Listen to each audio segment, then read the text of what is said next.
Ngayong araw nga mga idol ay pupunta naman ako ng dagat. I-share ko nga sa inyo yung magandang tambayan dito. Mula sa dorm namin hanggang labasan ay kakaliwa ka nga dito. Pagkatapos ng isang stoplight ay may pangalawang stoplight at dire-diretso ka nga lang. Hanggang sa pangatlong stoplight ay kakanan ka naman dito. At pagpasok mo sa kanto ay kakaliwa ka naman. At pagpasok mo naman ng kanto ay kakaliwa ka naman ulit sa dulo. Nalaman ko nga lang pala ito sa aking katrabaho na si Nel. At kakaliwa ka naman ulit dito. Tapos dire-diretso lang yan mga idol.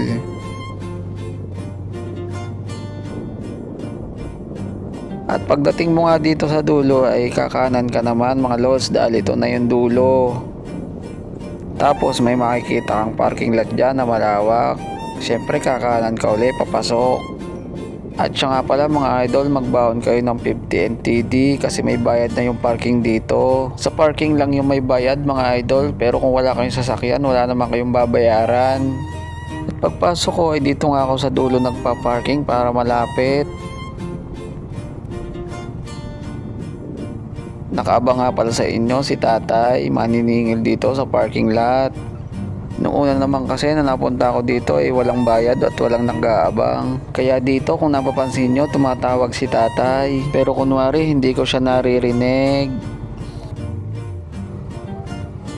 At dito nga may sinasabi na si tatay kaso hindi ko maintindihan kasi Chekwa. Kaya nagumamit na lang ako ng Google Translation.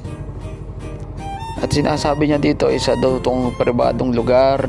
At kung hindi daw ako makapagbayad ay papalisin daw ako. Kaya tinanong ko kung magkano yung ibabayad ko. Ang sabi niya naman ay 50 NTD. At nung binigyan ko siya ay umalis na agad. Ganda dito guys oh. Dito nga pala mga idol, ang napunta lang ay mga Vietnamese at saka Pilipino. Kaya kung naririnig nyo yung background music ko ay mga Pilipino yung kumakanta. At tayo magagawa sa bahay yun. So guys, papalipad tayo ng drone.